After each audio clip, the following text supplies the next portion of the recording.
Welcome to Radio Who, What, Why. I'm Jeff Schechtman. Watching the past week post-Election Day has been like watching a car wreck.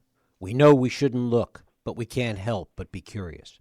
The key difference here is that the wreck affects us.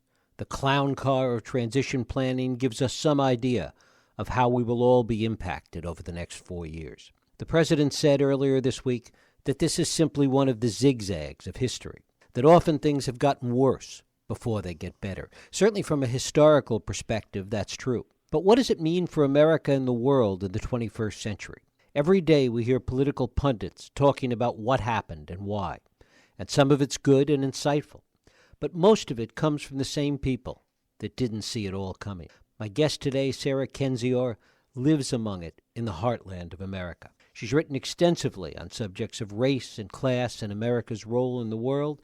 She recently published a book of her essays entitled The View from Flyover Country, and she writes a regular column for the Globe and Mail. It is my pleasure to welcome Sarah Kendzior to Radio Who, What, Why. Sarah, thanks so much for joining us. Oh, well, thank you for having me. As you look out at what drove us to what we've been dealing with since Election Day, one of the things I know you've written about and talked about is the fact that the predicate for this has been with us for a long time. This isn't something that just happened in the past year or the past year and a half during the campaign, that events that brought us to where we are today have been brewing for a long time. Talk about that. Yes, that's true in multiple respects. In terms of Trump and his popular support, I do live out in St. Louis, in Missouri, and the recession never ended here. People are extremely frustrated with their economic situation. It's been very difficult for people to hold on to middle-class jobs. And so that kind of popular economic discontent that both Trump and Sanders and eventually Clinton heavily emphasized is important. It's not the only thing. Obviously Trump has run a very racist and bigoted campaign, a sort of white nationalist campaign reminiscent of dictators. I should note that, I do live in Missouri, so I have this perspective, but I also have a PhD in anthropology where I studied dictatorships, particularly post-Soviet dictatorships like Uzbekistan. So I'm an expert in that field as well. And many of the things that Trump did throughout his campaign reminded me very much of the dictators that I've studied in terms of, his demagoguery, his use of spectacle, his manipulation of the media, and his manipulation of the masses, who I think have, those who voted for him, I think have signed on for something that they don't really want. I don't think he's going to fulfill their promises to his promises to them in order to improve their economic livelihood or keep them safer. I, in fact, think the opposite is going to happen. And that's true because, he has, frankly, stated so, including long before the election. For example, in February 2014, Trump went on Fox News to talk about Russia, which we should return to this because it's very interesting that a reality TV show host would be on TV talking about Russian foreign policy in 2014. But another thing he said during the interview was that in order for America to go back to where it was, to go back to being great, we need total economic collapse and we need riots. And he explicitly called for this. His chief advisor and advisor throughout his campaign, Steve Bannon, who is an extreme white supremacist who, runs Breitbart Media, which is a conspiratorial right-wing site, has also said similar things. He described himself as a Leninist who wants to destroy the state. But I wouldn't really describe him as a Leninist as much as an accelerationist, which is also what I would describe Trump. So there's a lot of, there's so many factors going into this. It's a little bit head spinning, but I've been tracking it all year. I became very worried throughout the year that Trump would indeed win. I know the polls said he wouldn't, but I noticed both the genuine popular support that I saw among people here in the center of the country, but also a lot of manipulative tactics that remind me very much of how dictators take power. So I think it's important to take a full look at everything that's happened and really investigate, because what we will deal with in the future is very dire, and I think we should try our best to stop it. Talk a little bit about what you hear from people in your part of the country, in the center of the country, with regard to expectations, what they think is going to happen, to the extent that whether they voted for Trump simply because they wanted to shake things up or because they really did have expectations that somehow it was going to make their lives better? Well, I went to a lot of Trump rallies and a lot of Tea Party Trump meetings in Missouri and also in Illinois throughout the year. I didn't go as a journalist. I went, as a member of the crowd. And people would talk to me pretty openly because they thought I was a fellow Trump supporter. And so, one thing that needs to be clear is that this is not a monolithic group of people. There are some people who really are, very bigoted, who are anti-immigrant, who, are racist. All of that is there. There are others that are just very desperate. They feel like their needs have not been addressed by the Democratic Party, by Obama, and often by the GOP as well. I think that this is completely accurate. I mean, since 2008, it's been a struggle to live out here and to make ends meet. And so I think that, we're at a point where people feel, so desperate and so enraged that they're willing to listen to anybody who is, very actively stating that he's concerned for their welfare, that he's going to return their lives back to when it was good. And that especially they would have steady jobs and work again and a feeling of safety and inclusion in American life. And so, that feeling is very understandable. Donald Trump is not going to do that. He doesn't actually understand or care about people in this part of the country. He has had his whole life, as a billionaire of major influence and of political influence to care about what happens to people out here. And all he's done is shake people down. He's done that all over the place, like everywhere from Atlantic City to Gary, Indiana, and he's about to shake down the entire country in a very kleptocratic way. I think by privatizing resources, by, not bringing jobs, by making people feel more desperate. And that kind of desperation can lead to ethnic violence and can lead to hate crimes, especially when it's you're being prompted towards those hate crimes explicitly by the administration. In the hiring of Steve Bannon and others, he's saying that this is sanctioned behavior now, that it's okay for the president to be backed by the Ku Klux Klan, that you can get away with treating non-white people in a completely derogatory, cruel, and often barbaric fashion. His promises we should expect him to carry them out. A lot of people were doubtful that he would do things like make a registration list of Muslims or do mass deportation because, these are the kind of tactics that happen in dictatorships. These are the kind of things that don't happen in the United States. We have had atrocities in the United States, but, we usually prefer to not talk about them or brag about them so openly. He's openly saying he's going to do this. He said it throughout the entire campaign, and he's now making these plans.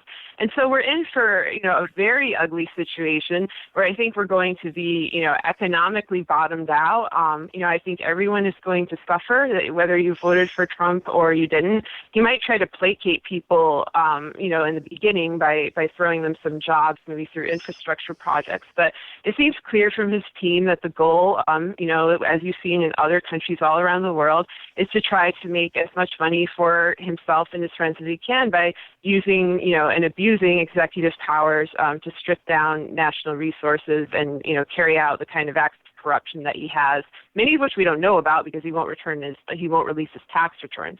So we should be prepared for economic volatility in a very extreme way. We should also be prepared for sanctioned violence and for policies that frankly disregard the Constitution and the rights of American citizens. When many of these promises aren't kept, when the lives of people in that part of the country don't improve, are we going to see scapegoating that goes on, in your view? Yes, absolutely. And that's something I'm very concerned about. I think right now, people who voted for Trump are obviously happy he won.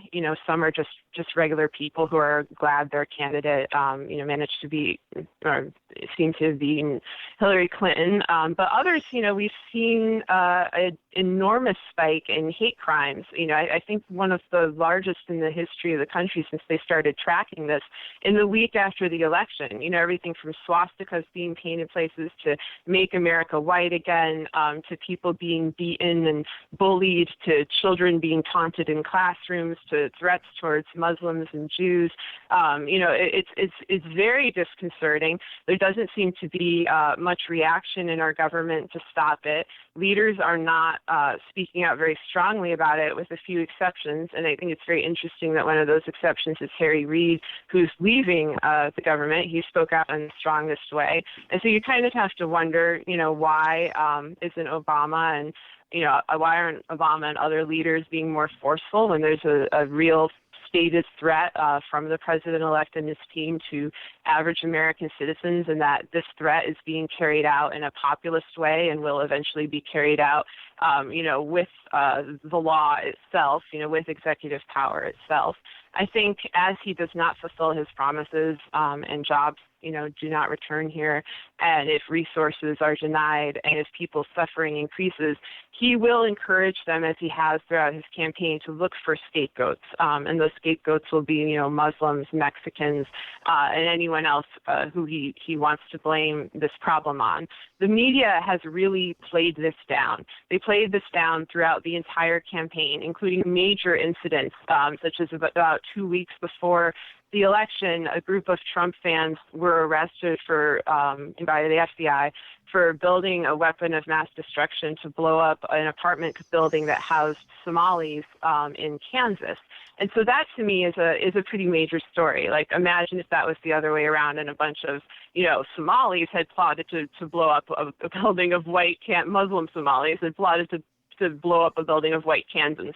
It would be everywhere. But you probably, I don't even know if you heard about it. I don't know if your listeners have heard about it, but you can look it up. The Kansas City Star covered it pretty extensively.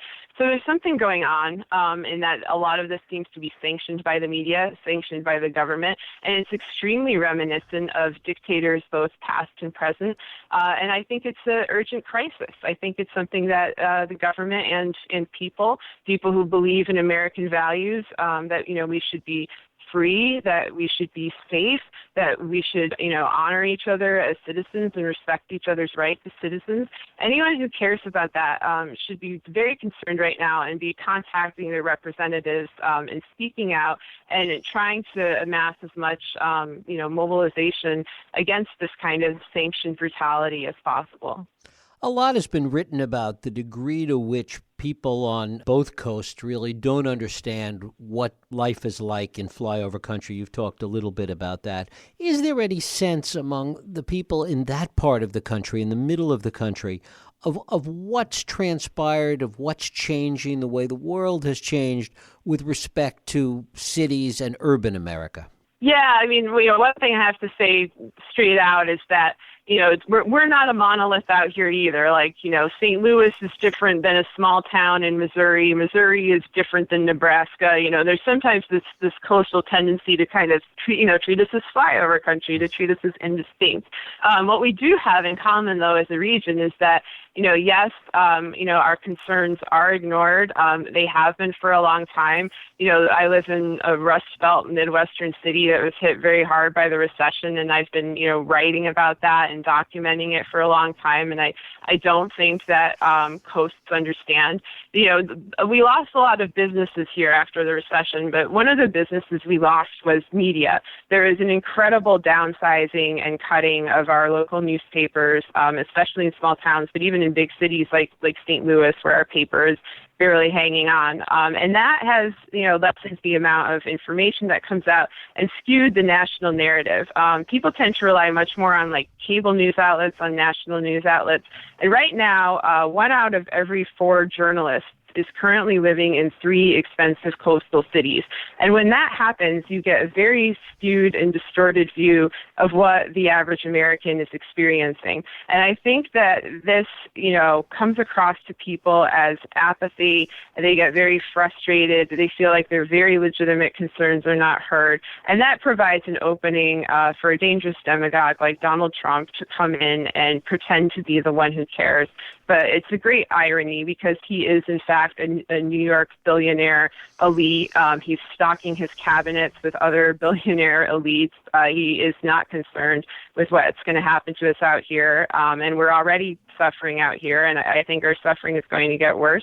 And that's a great shame. So, I call on elected officials out where I live to take the threat of Donald Trump and his administration very seriously, to remember that they were elected to serve the people, and that, they haven't been doing that well for the